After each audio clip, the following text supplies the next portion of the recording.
देखिए, वाउचर का मतलब क्या होता है? सबसे पहले वाउचर का मतलब होता है एविडेंस ऑफ ट्रांजैक्शन।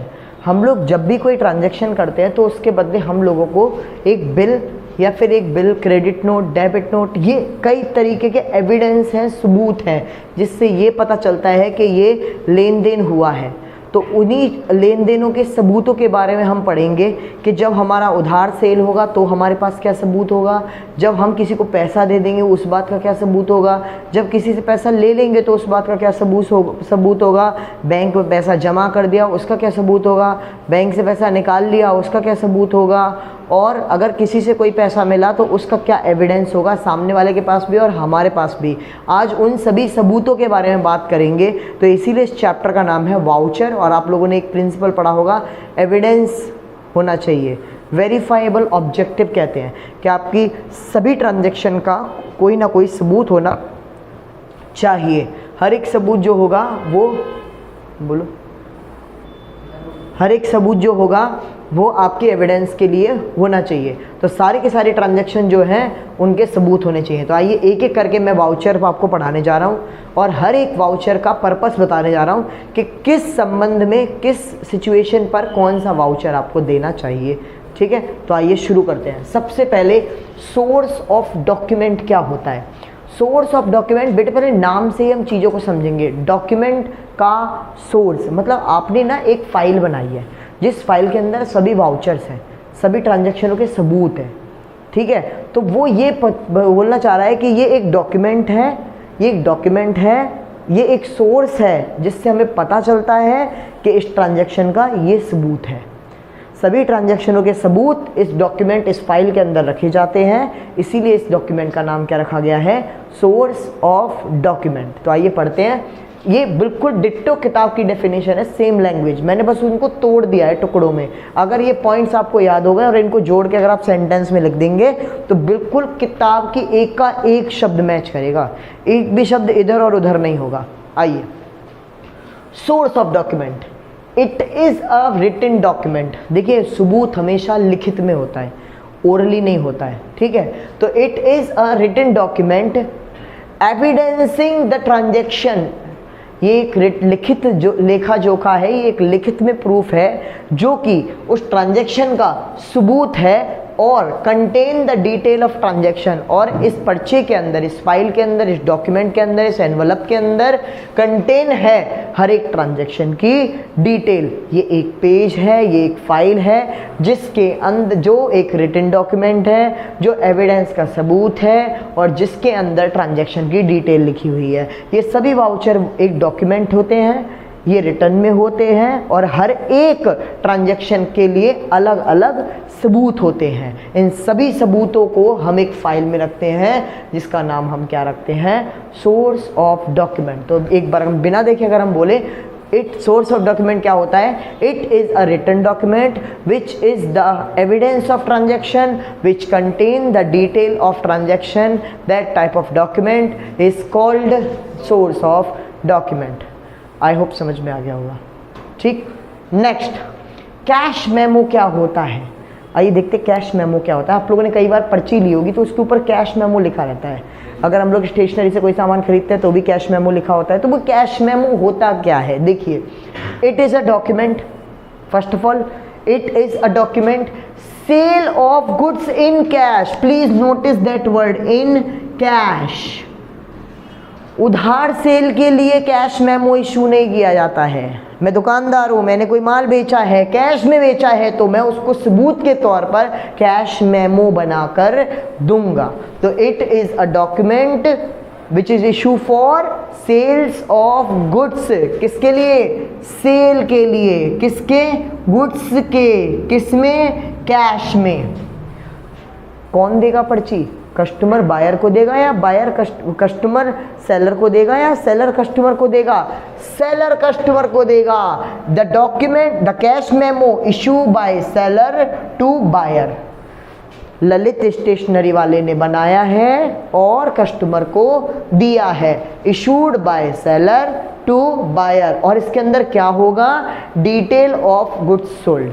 कि कितनी क्वांटिटी थी, कितने रुपए का था, कौन से पीस थे, कितने पीस थे। जैसे आप लोगों ने परचेज बुक के अंदर डिटेल्स देखी थी कि पर पीस इतने रुपए का है, ऐसी डिटेल्स लिखी रहेंगी।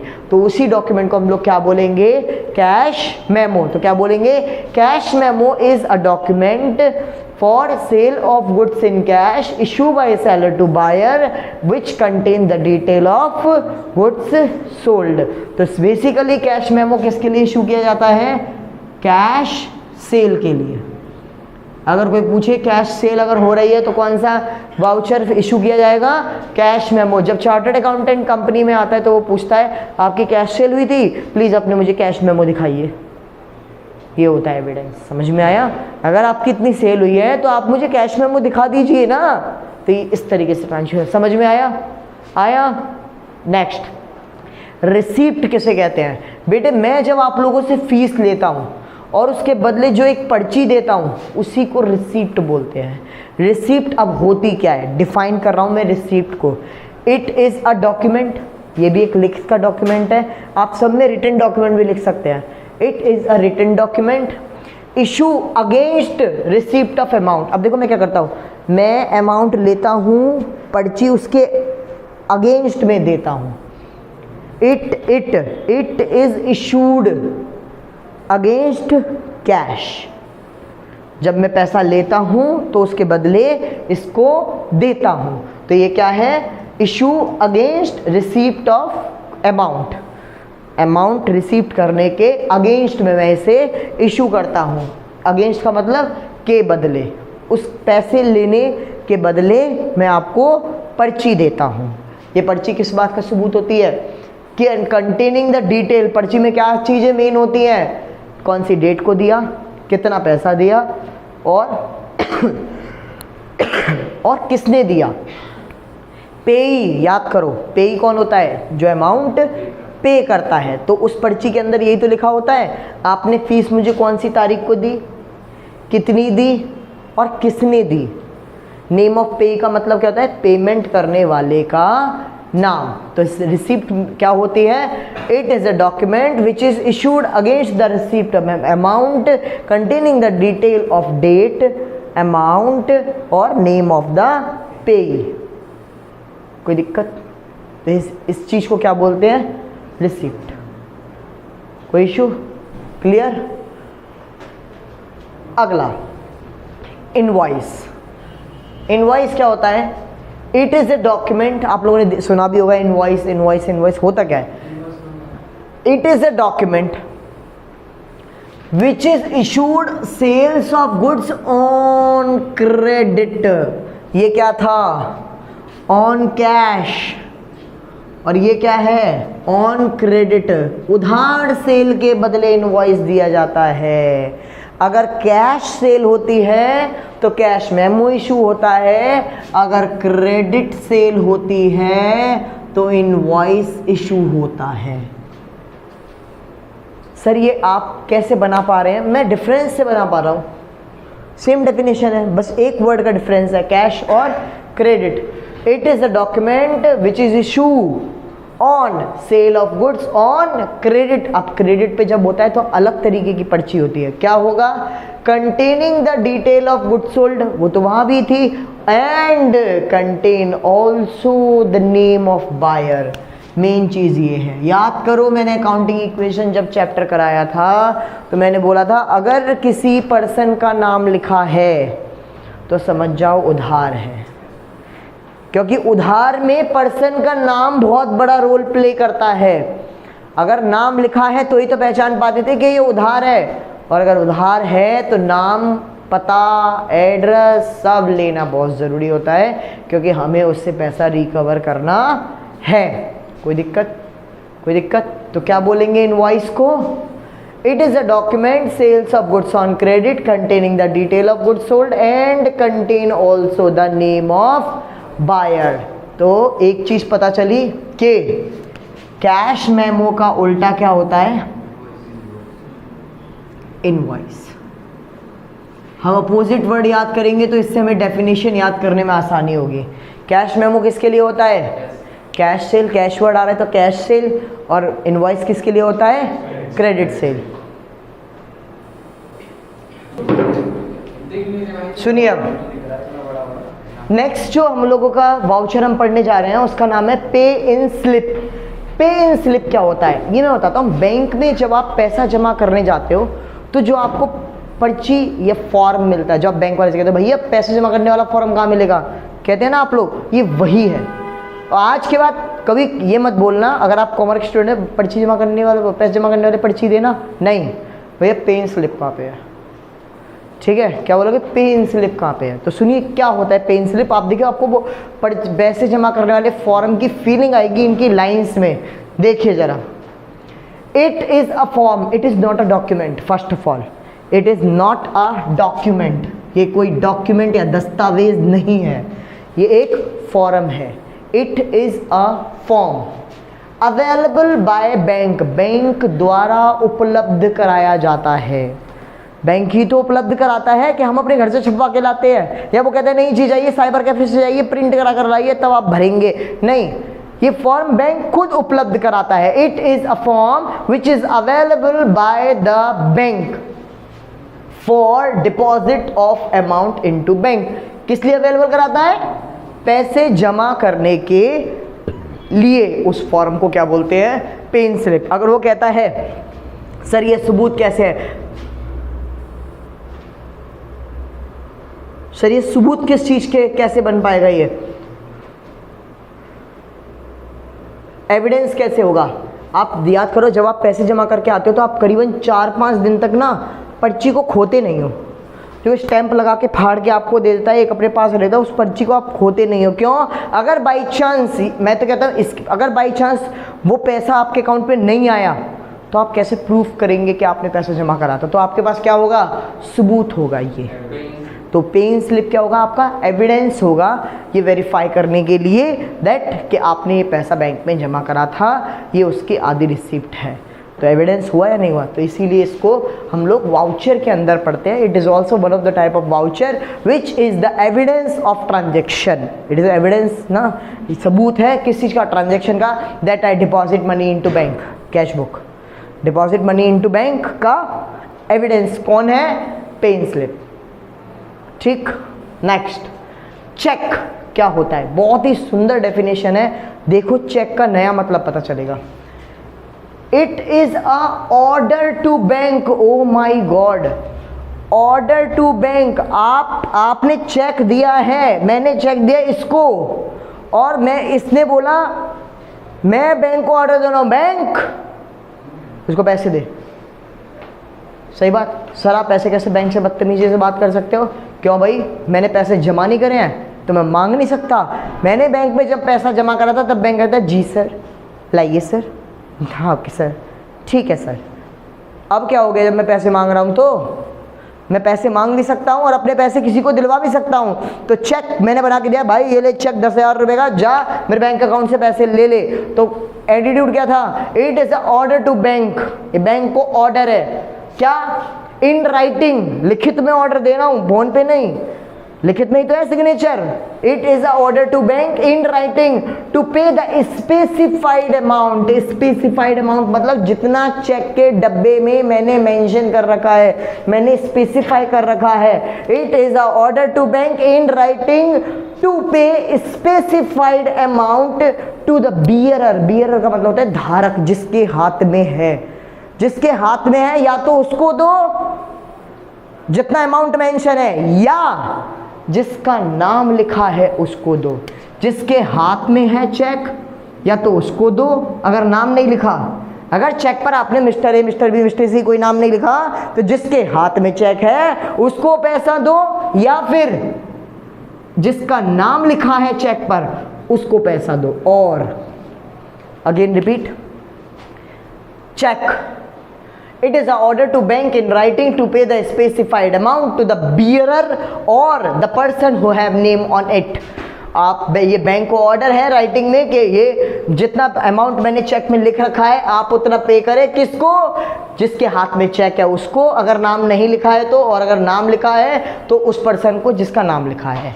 बात समझ में आई, चेक क्या होता है। आपको दो चीज़ें बैंक में उपलब्ध होती थी, एक पे इन स्लिप और एक चेक, जिसकी डेफिनेशन आज आपने जान ली है। नेक्स्ट, डेबिट नोट, बहुत आता है एग्जाम में। डेबिट नोट, एक तो इनवॉइस, एक कैश मेमो, एक डेबिट नोट और एक क्रेडिट नोट। फेवरेट है एग्जामिनर की, ठीक है। आओ, डेबिट नोट क्या होता है?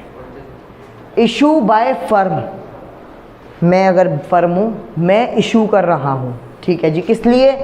To the supplier. सप्लायर इसका मतलब क्या है कि मैंने किसी से माल खरीदा है, मैंने किसी से माल खरीदा है, ठीक है, और मैं सप्लायर को दे रहा हूं। मैं किसको दे रहा हूं? सप्लायर को दे रहा हूं। क्यों दे रहा हूं? For debiting his account. समझ में नहीं आएगा, मैं बताता हूं कैसे समझ में आएगा, सुनिए। Purchase account debit to mister A 1000। Mister A के ऊपर कर्जा चढ़ गया, नहीं चढ़ गया? मिस्टर ए के ऊपर कर्जा चढ़ गया नहीं? मिस्टर ए को मुझे कर्जा देना ही नहीं देना है, मेरे को मिस्टर ए को पैसा देना है, कितना? 1000। उन्होंने मुझे माल रिटर्न कर दिया। एंट्री क्या बनेगी? Mister A account debit to purchase return, मान लो 200 का। सही बात है या नहीं? है या नहीं? तो अब सुनो, ये रहा, for debiting his account. Sir ये क्यों जरूरी है? ये इस बात का सबूत है कि मैंने तुझसे 10,000 का उधार माल खरीदा तो था, लेकिन 200 लौटा भी दिया था। तो ये लौटाया था तो क्या, कब लौटाया? झूठ बोल रहा है तू मेरे उसको, क्योंकि बेचने का तो सबूत है, उसके पास कैश मेमो, उसके पास कैश मेमो है पूरा 1000 का माल बेचने का। मेरे पास क्या सबूत है कि मैंने 200 का माल लौटा दिया है? ये है वो सबूत, है वो सबूत। जब मेरे ऊपर तेरा कर्जा चढ़ा था तो मैंने तुझे क्रेडिट करा, और जब 200 का कर्जा उतर गया तो मैंने तुझे डेबिट करा। इसीलिए इसका नाम क्या रखा गया है? Debit note. के भाई साहब आप मेरे लिए क्रेडिटर थे, तो आपका नेचर क्रेडिट है, 1000 पड़े थे, मैं अब आपको डेबिट नोट दे रहा हूँ, चुपचाप अपने अकाउंट में से मेरे नाम का 200 काट दो, डेबिट कर दो आप। तो वही चीज़ है, it is issued by firm. मैं इशू कर रहा हूं किसको? सप्लायर को। किस लिए डेबिट कर रहा हूं भाई तेरे अकाउंट को? इसलिए। क्यों? या तो गुड्स रिटर्न करा होगा, या फिर कोई अन्य कारण भी हो सकता है। अन्य कारण बताता हूं क्या। जैसे कि आप किसी को पैसे दे रहे हो, नॉर्मली मिस्टर ए को आपने क्या दे दिया? उधार पैसा दे दिया, तो डेटर बन गया ना, डेटर बन गया। किसी भी कारण से अगर आप किसी पर्सन का अकाउंट डेबिट करते हैं, या तो गुड्स रिटर्न की वजह से डेबिट होगा वो, या कोई अदर रीज़न से होगा, तो आप उसको डेबिट नोट इशू करेंगे। तो ये बेसिकली किस चीज़ के लिए होता है? परचेज रिटर्न के लिए डेबिट नोट इशू किया जाता है। समझ में आया? आया? इसका जस्ट उल्टा क्या है? Issued by firm. अब फर्म इशू कर रही है किसको? कस्टमर को। वो कस्टमर कैसे बना होगा? मैंने माल बेचा होगा ना, मैंने माल बेचा होगा तभी तो वो मेरा कस्टमर बना है सामने वाला। तो इशूड बाय फर्म, फर्म ने इशू करा है किसको? कस्टमर को। क्यों करा है? उसका अकाउंट क्रेडिट करने के लिए। सर समझ नहीं आया, दिखाओ। ऐसे mister A account debit to sale, जब मैंने सेल करा होगा तो इसके अकाउंट को डेबिट करा होगा। अब जब इसने मेरे को इसने मेरे को माल लौटा दिया, तो अब मैं इसको इशू करूंगा ना क्रेडिट नोट। तो क्या करा मैंने? Sales return account debit to A, कर्जा था 1000 का, जिसमें से 200 का माल इसने मुझे लौटा दिया, तो इसका कर्जा उतर गया? नहीं उतर गया? तो क्या है? क्रेडिट करने के लिए एक नोट, तो देखो अब एक मैं तुम्हें लॉजिक, क्रेडिट करने के लिए एक नोट इशू कराया था जिसका नाम क्या है? Credit note. और ये किस लिए होता है? Goods return by the customer. Customer ने जो गुड्स रिटर्न किया है उसके बदले आपने गुड्स ले लिया और सबूत के तौर पे उसको क्रेडिट नोट दे दिया कि बॉस मैंने तेरा कर्जा 200 रुपये से कम कर दिया। और any other reason, any other reason क्या होता है? किसी से मैंने पैसा लिया उधार, cash account debit to mister A. कई और रीज़न हो सकते हैं। बात समझ में आई? अब मैं तुम्हें एक इन दोनों का समराइजेशन बताता हूँ। क्या, जब मैंने माल लौटाया इसको, तो मैंने इसको क्या करा, जब मैंने माल लौटाया मतलब परचेज रिटर्न हुआ, तो मैंने मुझे कौन सा इसने नोट दिया था, डेबिट। मैंने इसको कौन सा नोट दिया था, डेबिट नोट। और इसने मुझे कौन सा नोट दिया होगा, क्रेडिट नोट, क्योंकि उस टाइम ये सेलर होगा ना, मैं बायर था। समझ में आया? तो दोनों की तरफ से देखोगे तो ऐसा थोड़ी है आज हम खरीद रहे हैं तो कल हम बेच भी तो सकते हैं। ठीक है, तो ये सेल्स रिटर्न के लिए होते, परचेज रिटर्न के लिए होता है, और ये सेल्स रिटर्न के लिए। तो एक और अपोजिट वर्ड तैयार हो गया, क्या, डेबिट नोट का उल्टा क्रेडिट नोट। कोई दिक्कत परेशानी? अब एक आपने पढ़ा था, डेबिट नोट हो गया, क्रेडिट नोट हो गया। चले आगे देखते हैं कितने और रह गए। बोल भाई। डेबिट नोट, जब हम किसी को डेबिट करते हैं, किसी को डेबिट कब करते हैं, या तो परचेज रिटर्न कर रहे हो या किसी से पैसा दे रहे हो, तब हम डेबिट करते हैं। तो जब हम किसी पर्सन को डेबिट करते हैं मतलब उसका कर्जा कम करते हैं, तो हम उसको डेबिट नोट इश्यू करते हैं। ठीक है, और जब हम किसी पर्सन को क्रेडिट करते हैं तो हम उसको क्रेडिट नोट इश्यू करते हैं। डेबिट पर्सन को अगर डेबिट कर रहे हो तो डेबिट नोट इश्यू करो, क्रेडिट कर रहे हो तो क्रेडिट नोट इश्यू करो। बस यही है इसमें, सिंपल। ठीक, next voucher is cash voucher. अब ये क्या होता है सुनिए, it is used only for cash transaction. मतलब सरल भाषा में कहूँ तो कैश बुक का भाई कैश वाउचर। जैसे मैं तुम्हें कैश बुक सिखाता था तो कहता था कि सभी कैश ट्रांजैक्शन इसके अंदर आएंगी, तो सभी कैश ट्रांजैक्शन के लिए जो भी bill, evidence, proof, document issue होगा उसका नाम होगा cash voucher. The voucher which is used for cash transactions only. It is a voucher which is issued for cash transaction only. बोलो। कैश मेमो कैश सेल के लिए होता है सिर्फ। कैश वाउचर सभी कैश ट्रांजैक्शन के लिए होता है, चाहे फिर पैसा रिसीव हो, चाहे इंटरेस्ट रिसीव हो, चाहे रेंट रिसीव हो, चाहे रेंट पे हो, चाहे कुछ भी, पे रिसीव कुछ भी। यहाँ पे रिसीव और पे वर्ड नहीं लिखा, सिर्फ एक ही वर्ड लिखी है cash transaction. Transaction may be पे और मे बी रिसीव, दोनों हो सकती है। लेन देन, दोनों को लेन देन कहते हैं। ठीक है जी, तो ये ओनली कैश ट्रांजैक्शन के लिए यूज होता है। अब इसका उल्टा, कैश वाउचर का बिल्कुल उल्टा, ट्रांसफर वाउचर। ये वाउचर तब इशू किया जा सकता है जब कोई कैश की ट्रांजैक्शन ना हो रही हो, जैसे आउटस्टैंडिंग एक्सपेंस, जैसे कोई लोन, मशीन के बदले लोन ले लिया, लोन के बदले मशीन ले ली, मशीन के बदले प्लांट दे दिया, प्लांट के बदले मशीन ले ली, तो कोई कैश आ रहा ना जा रहा। मशीन आ रही है, फर्नीचर जा रहा है, machine account debit to furniture. तो कोई कैश नहीं आ रहा, कोई कैश नहीं जा रहा, तो उसके लिए भी तो कुछ बिल होना चाहिए। तो उसके लिए कौन सा बिल होगा, ट्रांसफर वाउचर। ट्रांसफर ही तो हो गया, मशीन ट्रांसफर हो रही है, फर्नीचर आ रहा है, तो एक बंदा दूसरे को क्या कर रहा है, ट्रांसफर। इसीलिए इसका नाम क्या रखा गया, ट्रांसफर वाउचर। तो दो अपोजिट वर्ड और मिल गए, क्या, कैश वाउचर का उल्टा क्या होता है, ट्रांसफर वाउचर। अब तुम्हें बताता हूँ ये किसके लिए यूज होता था, कैश सेल। ये किसके लिए होता था, क्रेडिट सेल। ये किसके लिए होता था, परचेज रिटर्न। ये किसके लिए होता था, सेल्स रिटर्न। ये किसके लिए होता था, ओनली कैश ट्रांजैक्शन। ये किसके लिए होता था, only non cash transaction. I hope so याद होने में आसानी हो रही होगी। ठीक है जी, next debit voucher, credit voucher. देखिए जी, सुनिए ध्यान से, डेबिट नोट और क्रेडिट नोट और डेबिट वाउचर, क्रेडिट वाउचर के बीच में डिफरेंस क्या है। डेबिट नोट, क्रेडिट नोट सिर्फ परचेज और सेल्स रिटर्न के लिए इशू होता है, लेकिन डेबिट वाउचर किसी भी तरीके की अगर आप पेमेंट करोगे तो बंदे को डेबिट करोगे या नहीं करोगे, करोगे या नहीं करोगे, तो उसको डेबिट वाउचर इशू करोगे। जैसे mister A account debit to cash, payment हो रही है नहीं हो रही है, तो जब पेमेंट होती है तो क्या होता है, डेबिट वाउचर इशू किया जाता है। और जब पेमेंट रिसीव होती है तो क्या होता है, क्रेडिट वाउचर इशू होता है। कैसे, कैश मिल रहा है किससे, टू मिस्टर राम, तो क्रेडिट हो रहे हैं मिस्टर राम या नहीं हो रहे हैं, इसीलिए कौन सा वाउचर इशू हो रहा है, क्रेडिट वाउचर। और यहाँ पे डेबिट हो रहे हैं नहीं हो रहे हैं मिस्टर ए, तो कौन सा वाउचर होगा, डेबिट वाउचर। तो क्या अपोजिट क्या हो गया, डेबिट वाउचर का उल्टा क्या होता है, क्रेडिट वाउचर।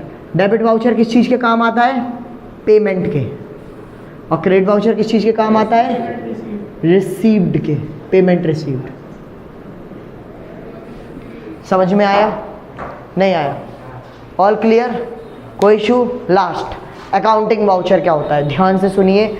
ये वो फाइल है जिसके अंदर सारे डॉक्यूमेंट रखे जाते हैं। It is a written document prepare on the basis of source of document. ये जितने वाउचर पढ़े हैं इसको बोलते हैं सोर्स ऑफ डॉक्यूमेंट।